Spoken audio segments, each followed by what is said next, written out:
Informasi yang berikut ini juga sedang menjadi sorotan, di mana video pamer uang yang dilakukan istri Kapolres Tebing Tinggi Sumatera Utara beredar luas di media sosial dan menjadi sorotan publik. Akibat insiden itu, Kapolres Tebing Tinggi akhirnya dinonaktifkan dari jabatannya dan dipindahkan ke Polda Sumatera Utara. Inilah video seorang wanita saat memamerkan sejumlah uang yang viral di media sosial dan menjadi perbincangan warganet. Belakangan diketahui salah satu wanita dalam video itu adalah istri Kapolres Tebing Tinggi, Sumatera Utara. Uang yang dipamerkan dalam video yang diunggah seorang staf itu adalah uang milik peserta arisan dalam sebuah acara yang dihadiri istri Kapolres tersebut. Akibat kejadian itu, Kapolres Tebing Tinggi dicopot dari jabatannya dan dipindahkan ke Polda Sumatera Utara. Sementara, istri beserta staf pribadi akan diperiksa Propam Polda Sumut karena diduga melakukan aksi pamer gaya hidup mewah. Meskipun bukan dia yang mengupload, tapi kita melihat dia tahu bahwa perintah pimpinan Polri tidak boleh menunjukkan gambar-gambar yang menampilkan hedonisme dan terkait dengan harta benda, meskipun itu bukan uangnya. Kapolda Sumatera Utara meminta agar seluruh anggota Polri lebih cermat dan hati-hati dalam bermedia sosial. Tuti Alawiyah Lubis melaporkan dari Medan, Sumatera Utara.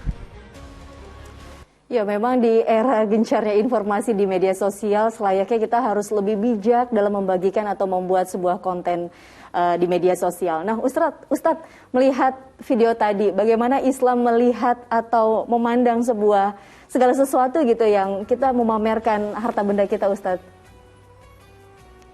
Ya, ini mohon maaf ya, saya harus melihat secara objektif dulu ya. Ada istilah seru-seruan gitu ya. Seru-seruan itu kan ya bisa jadi uangnya uang bohong-bohongan dan lain-lain. Tapi maksudnya dengan niat seru-seruan, tiktokan gitu ya, itu kan sebetulnya tidak bermasalah. Tetapi kan permasalahan yang ada itu karena beliau ini sebagai istrinya siapa yang seharusnya menjadi teladan kan gitu. Coba kalau siapa orang yang tidak, bukan pejabat, bukan yang harus memperlihatkan teladan, ya seru-seruan aja orang lihatnya kan begitu. Tapi ini ada adab, ada etika, ada satu nilai-nilai yang berada di masyarakat kita yang kemudian ada hal yang ditabuhkan, ada hal yang kemudian diatur, ada hal yang kemudian membuat tidak kepantasan lah, ya, ada nilai kepantasan. Nah, saya kira ini masalahnya hanya di sana, ya. Dan kemudian menurut saya ya, saya nggak tahu ya apa aturan yang ada di kepolisian. Karenanya ya ikuti saja prosedur yang ada di kepolisian. Kan perusahaan kan beda-beda kan, keluarga juga kan beda-beda ya. Kalau keluarga kita tuh begini. Nah, kalau prinsip kan sama. Kalau di dalam agama yang namanya ria itu nggak boleh. Tapi ria itu kan dengan niatan memang dia ingin kemudian pamer dengan ada kesombongan dan lain-lain. Jadi kalau niatnya seru-seruan, tetapi kan permasalahannya ini nilai kepantasannya begitu loh. Nah ini, jadi dalam agama kita itu dilarang ria, dilarang ujub atau sombong begitu ya.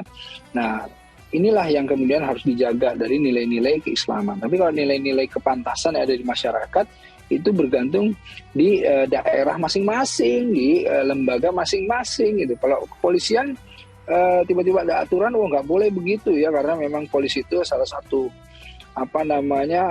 teladan dari masyarakat, ya nggak boleh lah pamer-pamer seperti itu ya, walaupun niatnya lucu-lucuan atau apapun, tetapi ini melanggar nilai kepantasan, ya kita ikuti saja karena itu aturan kepolisian ya gitu. Tapi kalau misalnya kalau kita lihat dari yang lain-lainnya, kalau misalnya beliau ini bukan seorang pejabat atau istri pejabat, saya kira ya begitulah. Makanya hati-hatilah. Saya memang zaman sekarang tepat sekali, Mbak. Kita harus hati-hati, jangan men-share apapun yang kemudian tidak terfikirkan terlebih dahulu, yang membawa nanti nggak enak lah. Suami dipindahin dan lain-lain, jadi tercoreng namanya gara-gara kita tadinya cuma iseng-iseng seru-seruan. Nah, kurang lebih begitu. Ya, untuk yang buat konten memang kita harus hati-hati. Kemudian untuk kita yang melihat, balik lagi seperti informasi yang sebelumnya Ustadz ya, tentang prasangka. Kita harus husnuzon bahwa itu hanyalah seru-seruan belaka gitu ya, ibu-ibu arisan mungkin.